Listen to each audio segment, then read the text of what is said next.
Então vamos lá, pessoal, vamos iniciar aqui os simulados de Direito do Trabalho para a FCC. Vamos ter 10 simulados divididos por matérias mais cobradas em Direito do Trabalho pela Fundação Carlos Chagas, para ajudá-los nos próximos concursos comandados por essa banca. Então iniciamos aqui com o tema Generalidades do Direito do Trabalho. Nessa primeira parte, nesse primeiro simulado, nós vamos falar sobre fontes e princípios do direito do trabalho. Então, primeiro aqui, não está incluída entre as fontes supletivas ou subsidiárias mencionadas no artigo 8º da CLT. Então, o que acontece? Lendo o artigo 8º da CLT, nós vamos encontrar a ideia passada pelo legislador de que outras fontes podem ser aplicadas no direito do trabalho. Se não houver regulamentação sobre o direito do trabalho na CLT, outros meios, outras fontes podem ser encontradas, que são chamadas as fontes supletivas ou subsidiárias. Lendo o artigo 8º, nós vamos encontrar a analogia, que é a aplicação de uma norma a um caso parecido, o direito comparado, que é o direito utilizado em outros países, a jurisprudência, que é a consolidação de decisões proferidas pelo Poder Judiciário. Essas três fontes supletivas ou subsidiárias estão no artigo 8º da CLT. Não está no artigo 8º o acordo coletivo de trabalho. Por quê? Ele não é considerado fonte supletiva ou subsidiária. Não, ele é considerado uma fonte formal do direito do trabalho. O acordo coletivo de trabalho, ele não é aplicado apenas supletivamente ou subsidiariamente, não, ele é aplicado diretamente. As normas constantes no acordo coletivo de trabalho são aplicadas no direito do trabalho, podendo afastar inúmeras outras, inclusive normas previstas na Constituição Federal. Então, lendo o artigo 8º, encontramos que nele não está o acordo coletivo de trabalho, porque não é fonte supletiva, subsidiária, não. É uma fonte formal, primeira, principal do direito do trabalho. Passando aqui para a questão 2. Essa questão 2 ela é muito importante. Ela trata de um princípio que é sempre lembrado nas provas de direito do trabalho. A descaracterização de uma pactuada relação civil de prestação de serviços, desde que no cumprimento do contrato se verifiquem os elementos fáticos e jurídicos da relação de emprego, é autorizada pelo princípio do direito do trabalho denominado. O que a FCC está contando para a gente aqui? Que existe um documento escrito contrato de prestação de serviços. Tem lá um documento chamado contrato de prestação dos serviços. Nós vamos desconstituir, descaracterizar esse contrato de prestação de serviços para que seja reconhecida uma relação de emprego. Nós vamos descaracterizar o contrato de prestação de serviços e caracterizar, reconhecer uma relação de emprego. Por quê? Porque apesar daquele documento chamar o vínculo existente entre duas pessoas de prestação de serviços, no dia a dia estava configurada uma relação de emprego. O princípio do direito do trabalho, que autoriza afastar o contrato de prestação de serviços e reconhecer o vínculo de emprego, é o princípio da primazia da realidade sobre a forma, ou simplesmente primazia da realidade. Quando eu tenho um conflito entre documentos e realidade e dia a dia, eu vou privilegiar a realidade. É a primazia da realidade. O documento diz que é contrato de prestação de serviços. Na realidade, Não é vínculo de emprego. Então, aqui eu tenho primazia da realidade sobre a forma. Em algumas questões, nós vamos encontrar a afirmação de que as provas demonstraram a verdade. Com certeza, a FCC vai querer que você aponte o princípio da primazia da realidade, simplesmente, ou primazia da realidade sobre a forma. Perfeito? Partindo para a questão 3. O regulamento da empresa boa revogou vantagens deferidas a trabalhadores em regulamento anterior. Neste caso, segundo a súmula 51 do TST, as cláusulas regulamentares que revoguem ou alterem vantagens deferidas anteriormente só atingirão os trabalhadores admitidos após a revogação ou alteração do regulamento. Em matéria de direito do trabalho, essa súmula trata especificamente do princípio da condição mais benéfica. Vamos a um exemplo simples do que aconteceu aqui nessa empresa. Um exemplo simples aqui da súmula 51. Vamos lá. Regulamento de empresa A prevendo o pagamento de 14º salário. Esse regulamento de empresa A, ele foi alterado. Entrou em vigor o regulamento de empresa B, que nada fala sobre o 14º. Revogamos, então, uma vantagem deferida anteriormente. Vejam que eu fui admitido na vigência do regulamento A. Eu sempre recebi o 14º salário. Será que a retirada desse benefício pelo regulamento B me atinge? Não. Eu que fui contratado sob a égide do regulamento A, continuo sendo regulamentado por ele. Os novos trabalhadores, aqueles que forem contratados após a alteração, é que não mais terão direito ao 14º. Porque vejam, receber 14º salário é uma condição mais benéfica. E tudo que é mais benéfico adere ao contrato de trabalho. Passa a ser direito adquirido. Então o 14º salário é um direito adquirido meu, que fui contratado quando estava em vigor o regulamento A. Essa é a situação descrita pela FCC. Essa é a situação que consta na súmula 51 do TST. E aí partimos para a questão 4.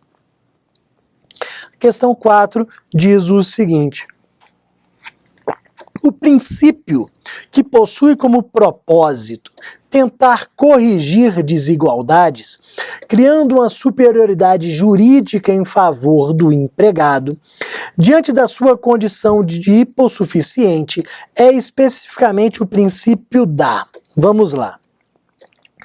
O legislador, ele sabe que o empregado é hipossuficiente em relação ao empregador. Da mesma forma que o consumidor é hipossuficiente em relação ao fornecedor. Existe essa hipossuficiência do empregado em relação ao empregador, porque, regra geral, o empregado precisa do emprego. O empregado, ele está submetido às ordens do empregador, ele é mais fraco, ele que acaba tendo medo de perder o emprego. Muitas vezes, para o empregador, trocar trocar um empregado por outro é trocar 6 por meia dúzia. Tanto faz para o empregador se é João ou José que está realizando a atividade. Só que para João estar empregado ou desempregado faz toda a diferença. Então nós percebemos que o empregado ele é mais fraco. E aí vem a informação da FCC de que há um propósito de tentar corrigir essas desigualdades. Como é que eu corrijo as desigualdades? Protegendo o empregado, criando uma série de normas protetivas ao empregado. E aí o princípio da proteção, ele vem com 3 enfoques. Eu protejo o empregado como? Criando a regra do indúbio pró-operário. Ou seja, se há dúvida na interpretação de um dispositivo, a interpretação será favorável ao empregado. Eu tenho que interpretar os dispositivos de lei, os artigos do contrato de trabalho, os artigos de uma convenção coletiva, de forma a beneficiar o empregado. Na dúvida, pró-operário. Na dúvida sobre interpretação, vamos interpretar de forma a ajudar a proteger o empregado. Só que nós também temos a questão da norma mais favorável. Nós vamos aplicar sempre para o empregado a norma que lhe é mais favorável. Olha o que acontece. Pode existir um conflito entre a Constituição Federal e o contrato de trabalho. Pode haver um conflito entre a negociação coletiva, entre um acordo coletivo e uma convenção coletiva. A Constituição fala em horas extras de pelo menos 50%. O meu contrato de trabalho, aquela folhinha ali amassada, velhinha, diz em 70%. Qual a regra que eu aplico? Constituição 50 ou o meu contrato de trabalho humilde ali que fala em 70? Contrato de trabalho, porque eu tenho que aplicar a norma mais favorável. Então vejam que aqui no direito do trabalho, nós não temos aquela ideia da pirâmide de Kelsen, estática, e que a Constituição está sempre no ápice, no cume dela. Não. Quem está no ápice da pirâmide, a norma que deve ser aplicada é aquela que for mais favorável. Além disso, nós temos a ideia da condição mais benéfica, que nós tratamos na questão anterior. Se eu crio para o meu empregado uma condição mais benéfica, ela adere ao contrato de trabalho. Aquela condição mais benéfica passa a ser direito adquirido do empregado. Lembra da questão anterior do regulamento de empresa? Receber 14º salário é uma condição mais benéfica. Então, direito adquirido do Bruno a continuar recebendo o 14º salário. Então, o princípio da proteção na tentativa de corrigir essas desigualdades. Partindo para a nossa questão número 5, sobre fontes do direito do trabalho. Maria, estudante de direito, está discutindo com seu colega de classe, Denis, a respeito das fontes do direito do trabalho. Para sanar a discussão, indagaram ao professor da turma sobre as fontes autônomas e heterônomas. O professor respondeu que as convenções coletivas, as sentenças normativas e os acordos coletivos são fontes. Vamos lá. Antes de falar sobre fontes autônomas e heterônomas, vamos lembrar que eu tenho fontes materiais e fontes formais.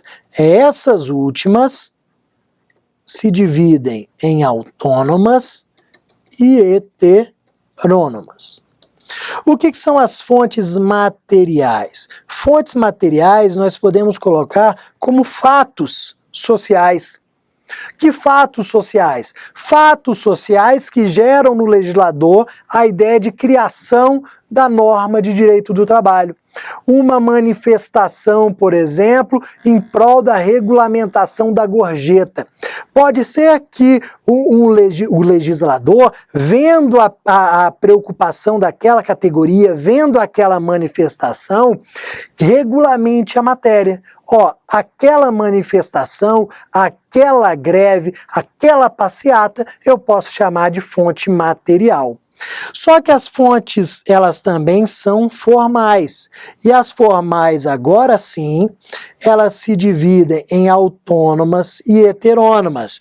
E essa divisão é que vai servir para a nossa questão.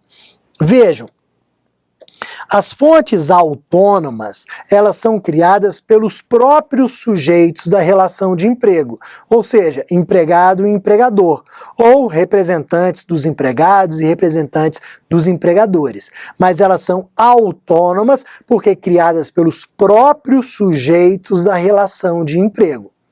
São heterônomas as fontes criadas por um terceiro que cria a norma e impõe. Quem é esse terceiro que cria a norma de direito do trabalho e impõe? O Estado. Então pensem nas fontes formais heterônomas como aquelas criadas e impostas pelo Estado. Então, autônomas pelos próprios sujeitos, heterônomas pelo Estado, que impõe a sua vontade. E aí vamos lá. Convenções coletivas de trabalho. Quem cria? Os próprios sujeitos, por meio dos sindicatos, dos seus representantes, mas os sujeitos, empregados e empregadores. Sentenças normativas são proferidas pelo Poder Judiciário, ou seja, pelo Estado. Acordos coletivos pelos próprios sujeitos. Então vejam, convenção coletiva se é criado pelos sujeitos, eu tenho uma fonte autônoma. Se as sentenças normativas são impostas pelo Estado, eu tenho que elas são heterônomas. Os acordos coletivos criados pelos sujeitos, fontes autônomas também. Então a única assertiva correta aqui, D, que fala de autônoma, heterônoma e autônoma, respectivamente. Partindo para a 6, vamos lá. Princípio novamente. O princípio que faz prevalecer a restrição à autonomia da vontade no contrato trabalhista, em contraponto à diretriz civil da soberania das partes, no ajuste das condições contratuais, é especificamente o princípio. 2 pontos. Vejam que eu só destaquei restrição à autonomia da vontade, em contraponto à diretriz civil da soberania das partes. Olha o que acontece. O direito do trabalho, ele surgiu do direito civil. A base do direito do trabalho é o contrato do trabalho, e o contrato é um instituto de direito civil. Só que no contrato lá do direito civil, vige, como regra, a soberania das partes. Ou seja, as partes ajustam o que elas quiserem.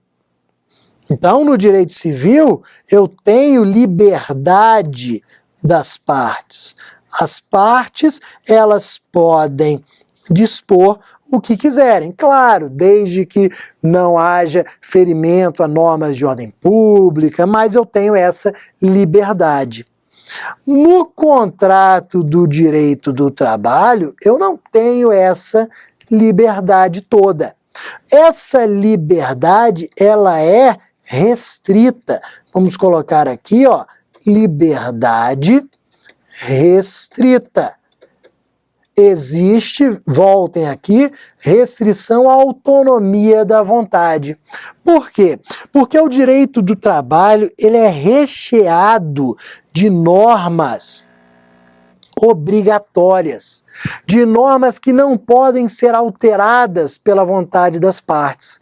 Nós temos diversas normas em direito do trabalho que não podem ser alteradas, que são obrigatórias, imperativas.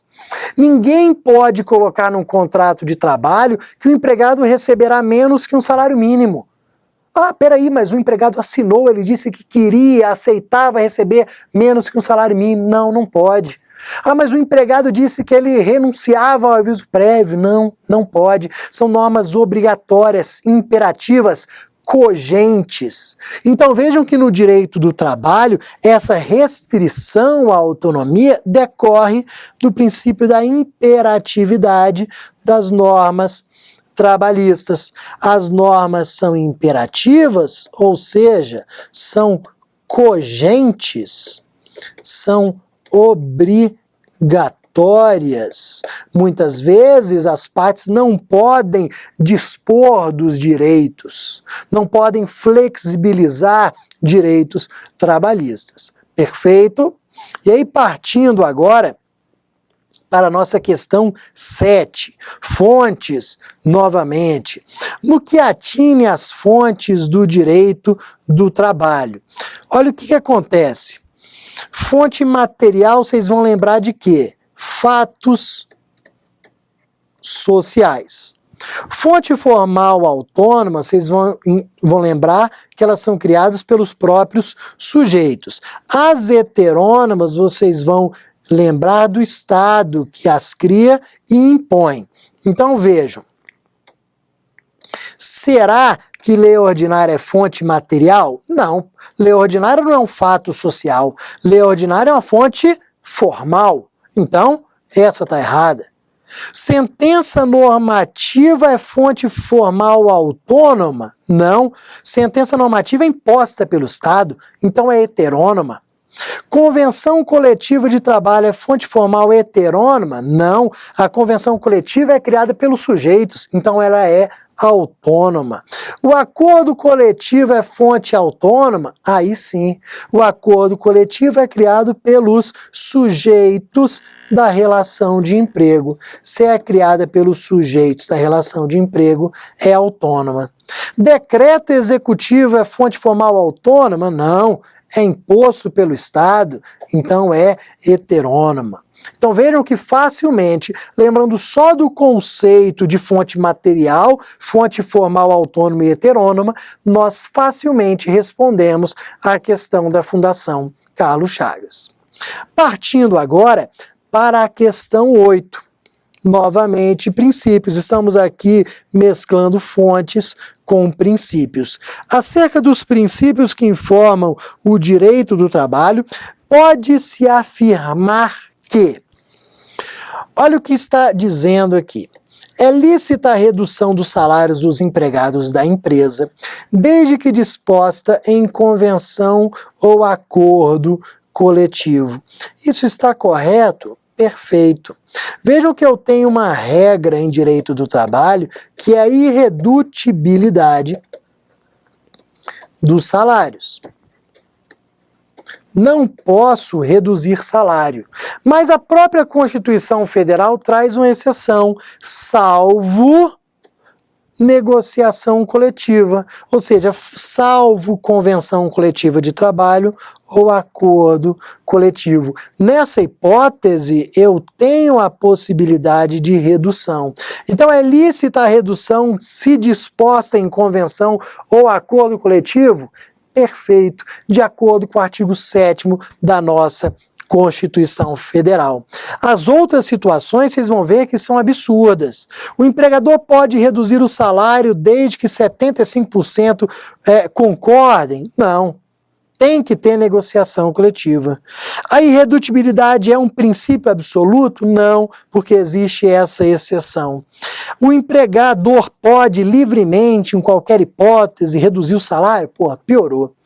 O empregador pode reduzir o salário se este firmar por escrito? Não, a norma é obrigatória, é cogente, é imperativa. Mesmo que eu assine um termo, faça por escrito, ela não tem validade.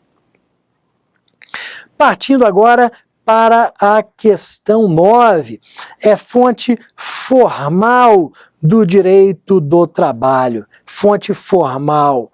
Olha o que acontece com jurisprudência, equidade, analogia e costumes. Esses 4 são fontes supletivas, como nós vimos na primeira questão, ou subsidiárias.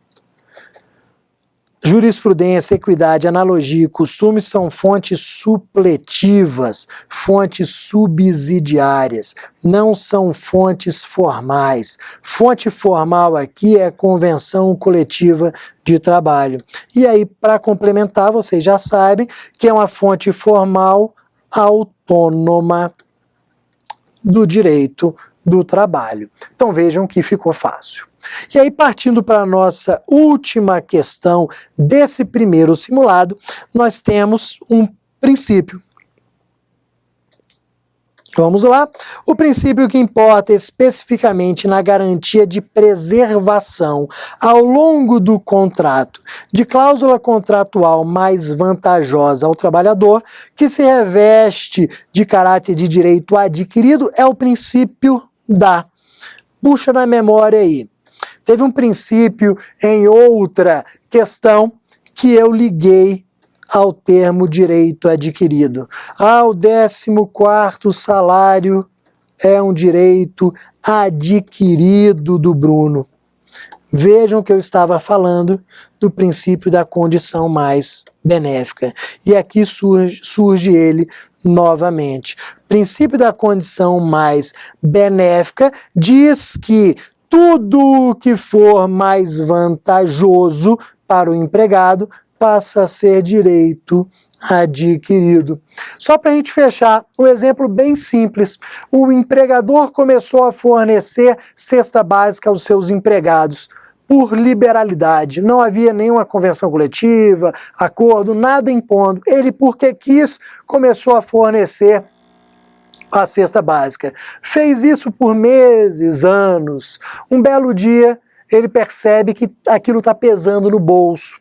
E aí decide retirar a cesta básica. Pode? Claro que não. O recebimento da cesta básica passou a ser um direito adquirido, porque receber cesta básica é uma condição mais benéfica. Então vejam que a FCC gosta desse princípio da condição mais benéfica. Tomem cuidado com ele. E aí, com isso, nós terminamos esse primeiro simulado sobre generalidades do direito do trabalho, ou seja, sobre fontes e princípios. O próximo simulado será sobre relação de emprego e terceirização. Até breve.